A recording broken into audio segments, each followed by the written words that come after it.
In? Yes. Are we ready? Yes. Okay. Thank you for the background. It really looks nice. I interview some people. They just have this weird background that I'm like, oh. Are Well, you we sure? used to have a lot of old filing cabinets in my office, It and we works. finally were smart enough to turn the screen around. And, Yeah. Well, thanks to your assistant and whoever assistant yeah, you well, had. that's exactly. Henry Carpenter is my assistant. He Fantastic. He did did the a right great thing. job. I appreciate that. Okay, we're gonna Okay. start just like that. Um, Hi, welcome to Middle East with Naska Nael. My guest today is Professor of Economy, Professor Steve Henke. Professor, welcome to the program. Good to join you. Before we go talk about economy and financial crisis in the Middle East, tell us about yourself. Tell us your story. Well, we can't do that in a 7-minute slot, but I will say, really, my first encounter with the Middle East from a professional point of view was when I enrolled as a freshman at the University of Colorado. My first term, I took a course on European economic history, but it was taught by Professor Regay El-Malak from Egypt, who became this was 1960, so this is a long time ago. But El-Malak and I became very good friends. Unfortunately, he passed away in 1986. But that was my introduction. But there were many graduate students in economics from the Middle East. Some rose to very high positions. So I shall we say, socially and culturally and food-wise and things like that, I became introduced to the Middle East on a one-to-one, many friends, professional colleagues, and things like that. How did you get into economy personally, not just Middle East? Why did you start to be interested in? Well, I grew up in the state of Iowa and farm country, shall we say. And farm country, you're buying and selling in your crops and livestock, and you're involved with markets constantly. So I in particular, one of my grandfathers was in the egg candling, collection, candling, shipping, sorting eggs. So I was involved in trading eggs when I was maybe 10 years old or something like that. In a very big scale. I mean, he had a huge operation. So markets were very familiar and something I was interested in. Back to the Middle East, though, the one big thing they produce in most of the Middle East is oil. And the first teaching position I had at a university was at the Colorado School of Mines, which is one of the most famous mining schools in the world. And I taught the first course taught at the Colorado School of Mines in petroleum economics, and also the first one in mineral economics. So mining and minerals and oil, I've been interested in that. So right away, that gets you into the Middle East. So I think that's enough on that. Yes. So what's the situation in the Middle East economically right now? If you can briefly tell us. Well, there are a lot of countries, of course, in the Middle East, and each one of them is somewhat different and unique. But you really have two groupings, and one is the Gulf, excluding Iran. That's kind of a special case. But the Gulf countries, and the Gulf countries I would characterize as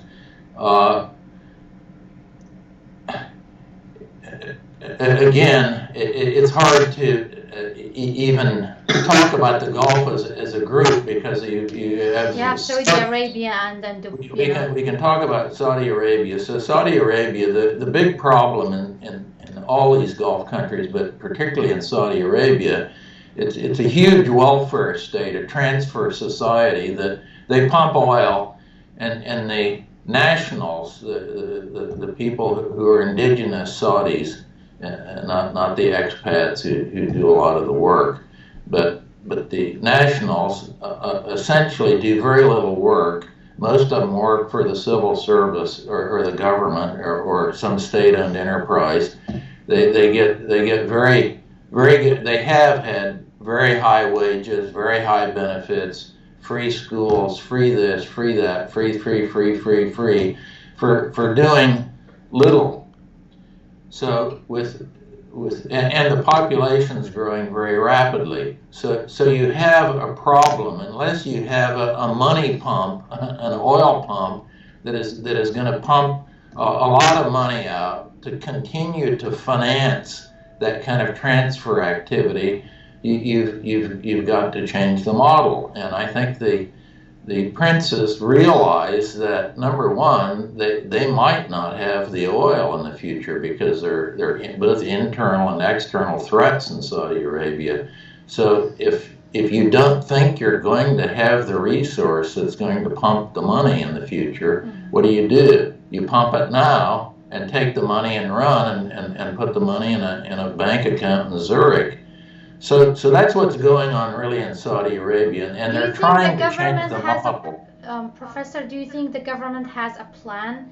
Are they thinking about what to do if they run out of oil in the country? They have a plan, and the plan is supposed to be implemented by 2030, and the plan is, in short, to diversify the economy and make it less dependent on oil. So in principle, that might be a great idea, but it's very difficult to accomplish, because if you talk to and survey most of the youth, over 60% of the youth entering the labor market, they don't want to work for a private company. Over 60%, they want to work for the government. They want a government job where they get a big fat salary and don't do anything. And get a lot of benefits and so forth. Only 18% of the youth going into the labor market want to work in the private sector. So as you can see right away, you have a difficult situation.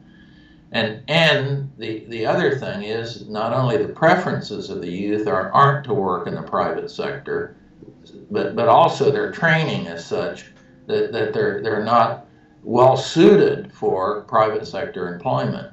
So there are mismatches, many mismatches. So accomplishing the goal of diversifying the economy in Saudi Arabia will be very difficult, I think. The other thing, if you look at now, Saudi Arabia is a big important country. There's another big important country that's kind of in another situation, and that's Egypt. Egypt is in, I would say, a disastrous situation. They have very little economic freedom. The inflation rate now is over 100%. It's much higher, and the pound is sinking like a stone in Egypt. And they don't have oil, obviously, like they don't have. They're importers, not exporters of oil. They have a little, but not so much. But their big problem is the government and the military taking over the economy more and more and more, and they have tremendous inflation, and the pound is going down. So the only solution for them is to do what I did in Bulgaria in 1997, put in something called a currency board where the pound would be fixed to the euro or the dollar, and it would be fully convertible, and it would be reserved with either euro or dollar reserves at 100% of whatever the pounds in circulation were. So that would put a disciplinary structure in the system and stop this sinking pound and stop the inflation, because if you have 100% inflation, you've got a real problem on your hands. So Egypt is in a terrible situation, and if you look at the economic freedom, by the way, I'm looking down at the Cato Institute's annual report. This is one of the most comprehensive things. It's called Economic Freedom of the World. and they rank 159 countries. And what do we have? We have Libya as 158, Algeria 151. Now Iran is in the Gulf, that's 150. These are basically dysfunctional economies. This is the bottom of the barrel. How about Iraq and Syria? Obviously, there's not even. Well, I don't think even they make it on any list. 146. Oh. Egypt is 129. Morocco is 118. How is it possible if Syria is in the middle of civil war and political crisis, and then Egypt somehow it's stable? Isn't like Egyptian economy should be a bit better than Syria? No, this is economic freedom. How free people are to actually engage, start a business, and how protected their property rights are, and so forth. So if we look at Egypt, we can look at it in more detail, by the way, to give you an idea. The World Bank's Doing Business report is also an excellent source for this kind of thing. And they rank 189 countries, and they rank for ease of doing business, how easy it is to do business.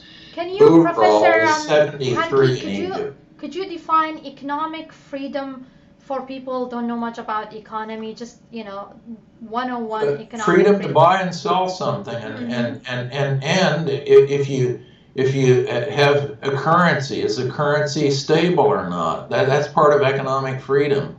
If you enter a business contract and the contract is broken, how does a judicial system solve the problem? And they don't solve it very well in most of the Middle East.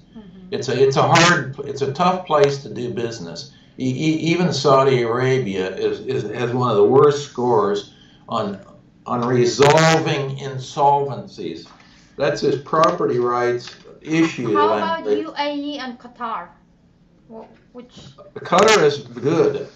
If we go up, the top ones these are very good scores on economic freedom. What do they do differently that Saudi Arabia doesn't do it, Egypt doesn't do it? Well, they protect property rights. If a contract is broken, they have a judicial system that decides the outcome in a fair way.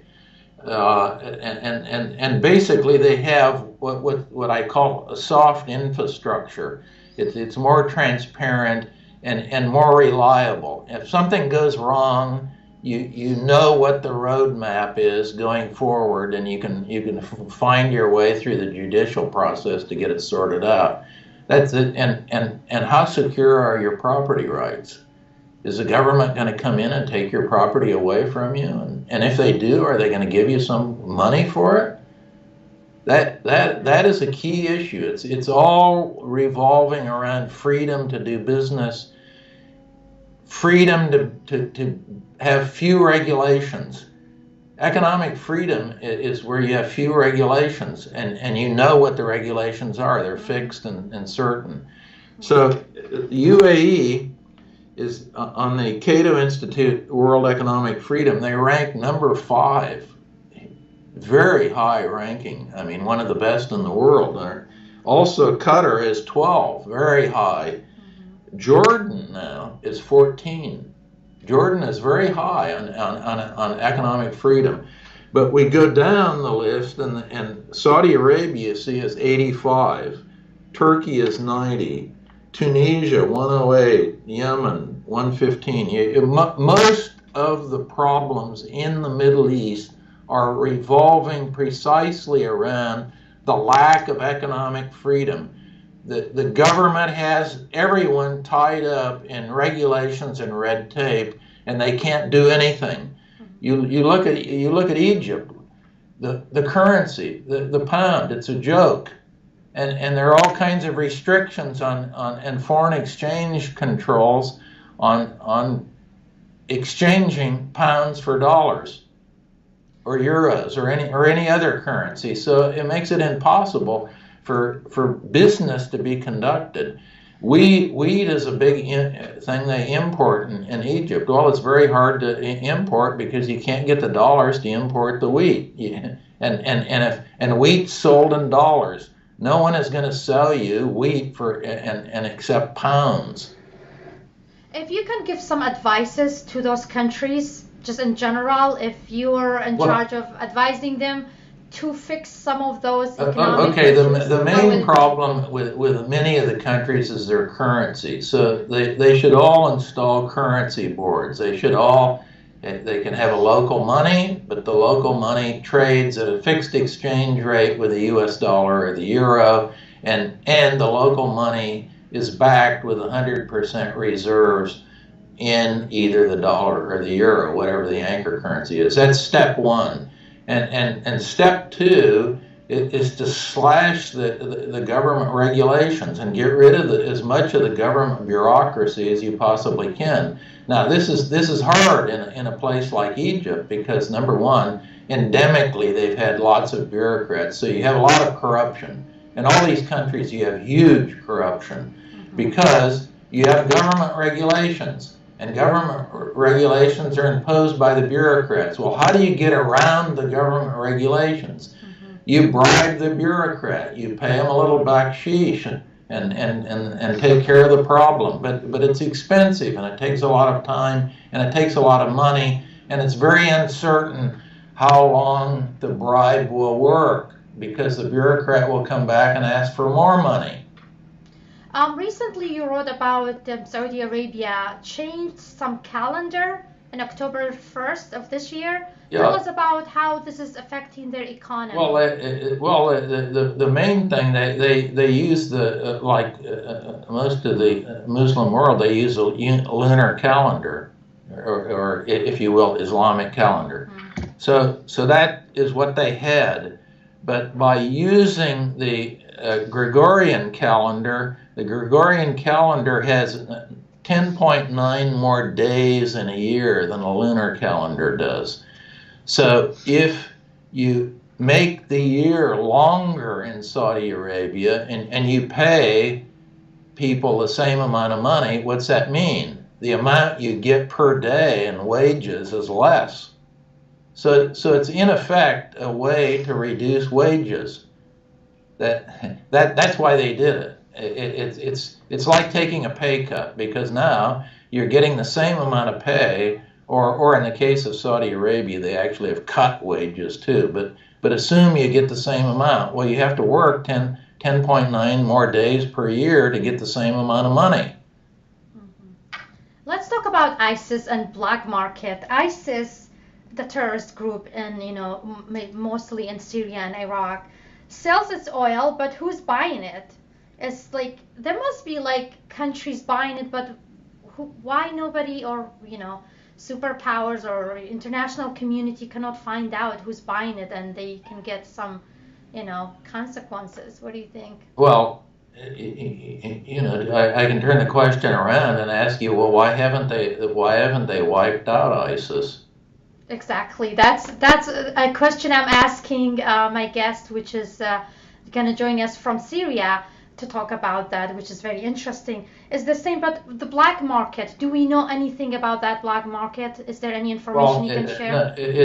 We know very little about it. Anecdotal evidence, and it's not the kind of thing, since it's a black market by definition, they're not reporting a standard accounting basis like accounts, and ISIS is not posting their financial statement. It's a complete opaque operation. So no one exactly knows what they're doing. But then countries, supposedly, there's countries buying those oil from ISIS. So those countries, they have I know. obligations. You think they're going to post a website I don't think those tell you how many barrels of oil they're buying every day from ISIS? I don't think those countries. You're kidding. No, I don't think those countries would do that. But as a international community, we would have a You must be kidding. We're talking, number one, forget ISIS. We're talking about the Middle East, where a lot of things happen that are under the rug all the time. This is the part of the problem I'm telling you about with economic freedom and lack of transparency, because we're dealing with the Middle East. And Middle East has That's the point. That's part of the great game in the Middle East. It has been for centuries. So there's nothing to say about it except it's the way a lot of things are done there. Why are they done that way? To repeat what I just told you earlier, is you have oppressive government regulations and red tape and bureaucrats. It's exactly like the old Ottoman Empire. You know, you had to pay to play. How about Iran's nuclear deal? Obviously, it seems like Iran is benefiting from that. Can you tell us a little bit more about that? How is it going to benefit Middle East in general? Well, again, we have a limited amount of time, and I'm not going to review everything going on in Iran. The one thing that's quite interesting about the deal is that there were many sanctions that were supposed to be removed, or the threat of sanctions that were supposed to be removed, and they haven't been. So it is the deal, the full implementation of the deal is not quite going as smoothly as one would have hoped. But Iranian economy has improved since the deal, correct? Well, the economy generally has improved to some degree with the election of Rouhani. Mm-hmm. That was before the deal. Okay. That has nothing to do with the deal. And when you look at Iran, again, the proof of the pudding is in the eating. What actually is going on the ground?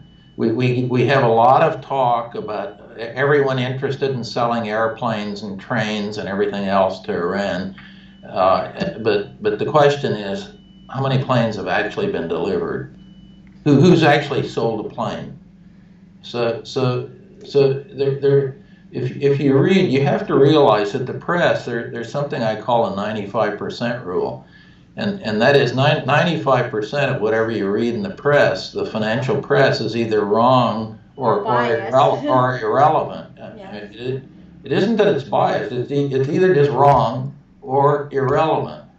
So what's the best way to get your information economically then? For someone like me who doesn't know much about economy, you have to know how to you have to know what you're doing, and you have to know how to read.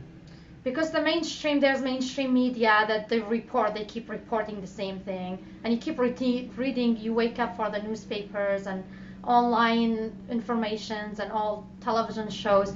But what's the best way to do it then if I've been getting my information wrong? Well, I think the best thing to do is enroll at the Johns Hopkins University and be one of my students, because they by the students, some get it, and I'm dealing with very top students, and part of what I teach them to do when you're dealing with economics and finance and markets is literally how to read a newspaper.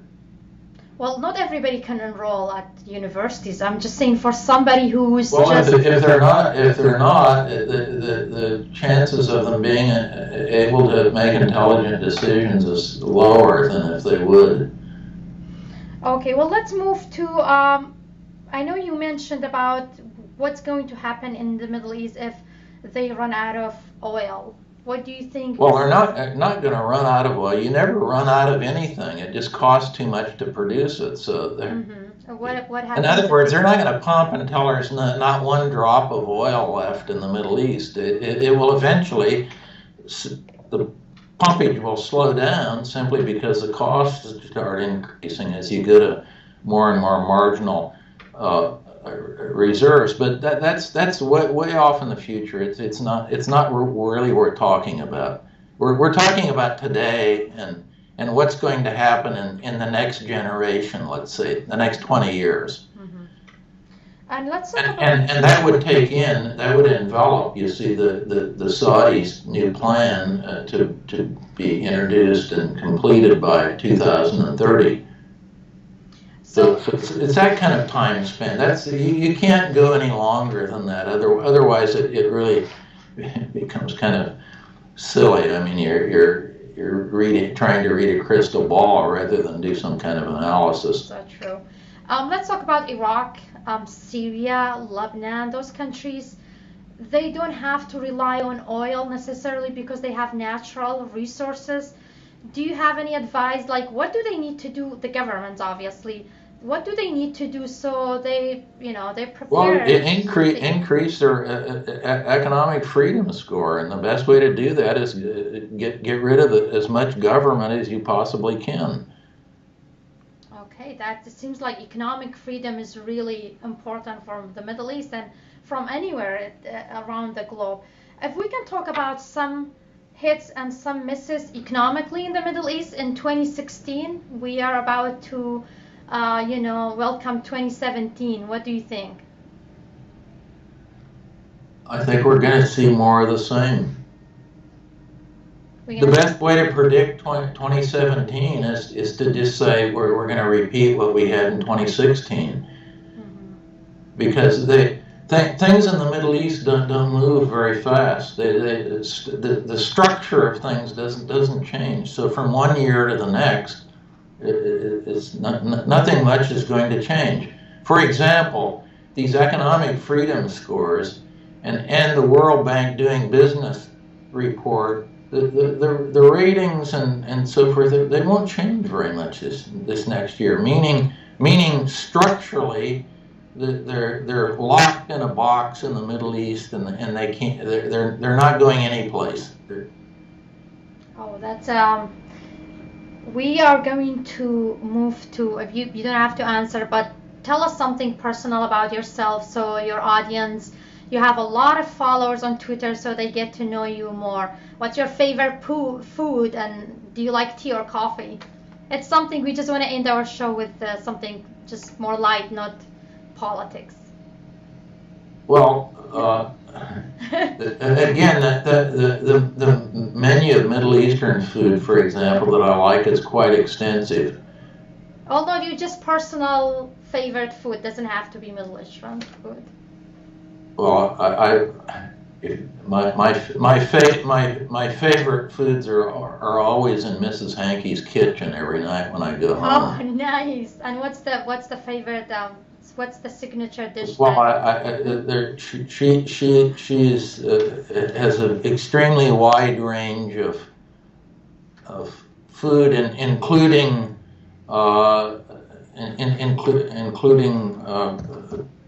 some very good Turkish things. So that's as close to Middle East cooking as you get.